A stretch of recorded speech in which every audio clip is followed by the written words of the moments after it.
کہ طائف میں جو لوگ رہتے ہیں وہ میری باتوں کو تسلیم کریں اور میری باتوں کو مان لیں، تاکہ مجھے مضبوطی ملے اور دین کی ترقی، دین کی بڑھوتری کے لیے کوئی راستے نکلیں، کچھ راہیں ہموار ہوں۔ آپ نے وہاں کے خاندان کے بڑے لوگوں، سرداروں تک اپنی بات پہنچائی، کسی نے آپ کی بات کو تسلیم نہیں کیا، کسی نے آپ کی بات پر کان نہیں دھرا، کسی نے آپ کی بات نہیں مانی اور آپ کو وہاں سے واپس کر دیا۔ اور جو واپس کیا تو وہاں کے اوباشوں، بدماش لڑکوں کو آپ کے پیچھے لگایا، انہوں نے آپ پر پتھر برسائے، آپ کو دھکے دیے، آپ کو پریشان کیا، آپ پر زیادتیاں کی، لیکن آپ کے ماتھے پر ذرا بھی شکن نہ پڑی، بالکل آپ غصہ نہ ہوئے، ذرا ناراضگی آپ نے نہیں دکھائی، بلکہ ایک فرشتہ آپ کی خدمت میں حاضر ہوا اور پوچھا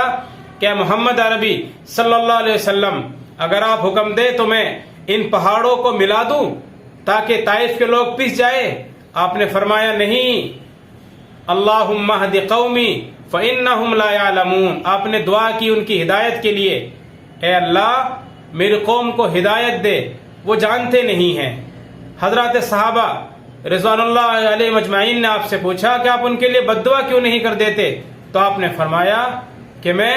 لعنت بھیجنے کے لیے نہیں آیا ہوں، بلکہ میں تو دین کی دعوت لے کر آیا ہوں، میں تو ان کے لیے رحمت بنا کر بھیجا گیا ہوں۔ میرا کام نہیں ہے کہ میں ان کے لیے بد دعائیں کروں، میں ان کے لیے سختیاں پیدا کروں، بلکہ آپ نے تو فرمایا یسروا ولا تعسروا، آسانیاں پیدا کرو، سختیاں پیدا نہ کرو۔ ایک دوسرا اور واقعہ جس سے آپ کے اخلاق کا پتہ چلتا ہے، ایک اعرابی،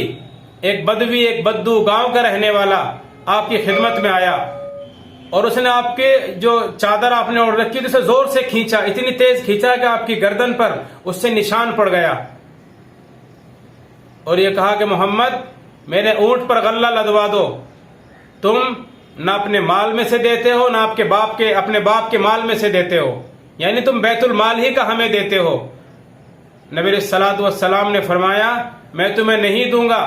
یہاں تک کہ تم میری گردن پر جو نشان پڑا اس کا بدلہ دو۔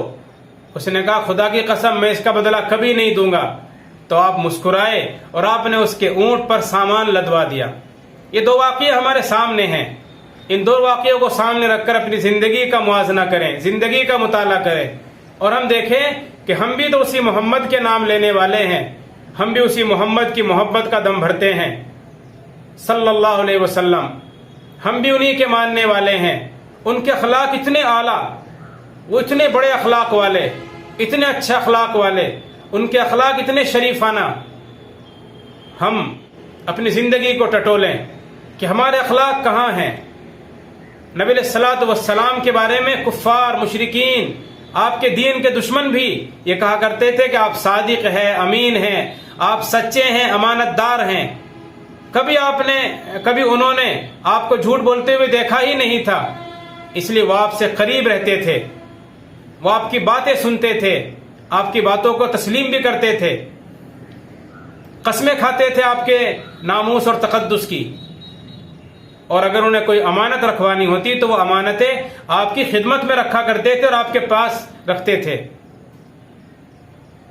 اس لیے کہ وہ جانتے تھے کہ یہ سچے ہیں، وہ جانتے تھے کہ یہ امانت دار ہیں، وہ جانتے تھے کہ یہ بالکل صحیح معنی میں بالکل اچھے اخلاق والے ہیں، ان سے اچھے اخلاق کسی کے ہو ہی نہیں سکتے۔ اسی اخلاق کی وجہ سے کفار و مشرکین بھی آپ سے بسا اوقات ہمدردی دکھاتے تھے، آپ کے اخلاق کی وجہ سے۔ ہم بھی دین کا کام کرنے والے، ہمیں بھی چاہیے کہ اپنے اخلاق کو درست کیا جائے، اپنے اخلاق کو سنوارا جائے، اپنے اندر شریفانہ زندگی اختیار کی جائے، اپنے اخلاق کو کریمانہ بنایا جائے، جس طرح نبی علیہ الصلوۃ والسلام کے اخلاق تھے، تاکہ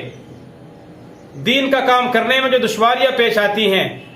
وہ دشواریاں ختم ہوں، اور جو ہم بظاہر ایسا لگتا ہے کہ دین میں سختیاں پیدا کرنے والے ہیں، ہم دین میں آسانیاں پیدا کرنے والے بنے، اور جو لوگوں کے اندر اسلام کے تعلق سے، مسلمانوں کے تعلق سے، نبی علیہ الصلوۃ والسلام کے تعلق سے غلط فہمیاں پیدا ہو گئی ہے، بدزنی پیدا ہو گئی ہے، کم علمی کی بنیاد پر یا غلط معلومات کی بنیاد پر، ان تک صحیح معلومات پہنچیں گی تو انہیں پتہ چلے گا کہ نبی کون ہیں، انہیں پتہ چلے گا کہ مسلمان کیسے ہوتے ہیں، انہیں پتہ چلے گا کہ نبی کے اخلاق کیسے تھے۔ آج کے لیے بس اتنا ہی، انشاءاللہ اگلی ویڈیو میں ہم کچھ اور نبی علیہ الصلوۃ والسلام کی زندگی کے اعلیٰ نمونے، آپ کے اخلاق کریمانہ کچھ باتیں پھر سے لے کر حاضر ہوں گے، اور مجھے امید ہے یہ باتیں آپ کو اچھی لگی ہوں گی اور اس میں آپ جوڑیں گے، اپنے احباب کو بھی جوڑیں گے، اور یہ ویڈیو آپ کم از کم 5 لوگوں کو ضرور شیئر کریں تاکہ وہ لوگ بھی اپنی زندگی کے اور اپنے اخلاق کو سنوارنے کے لیے پیش قدمی کریں،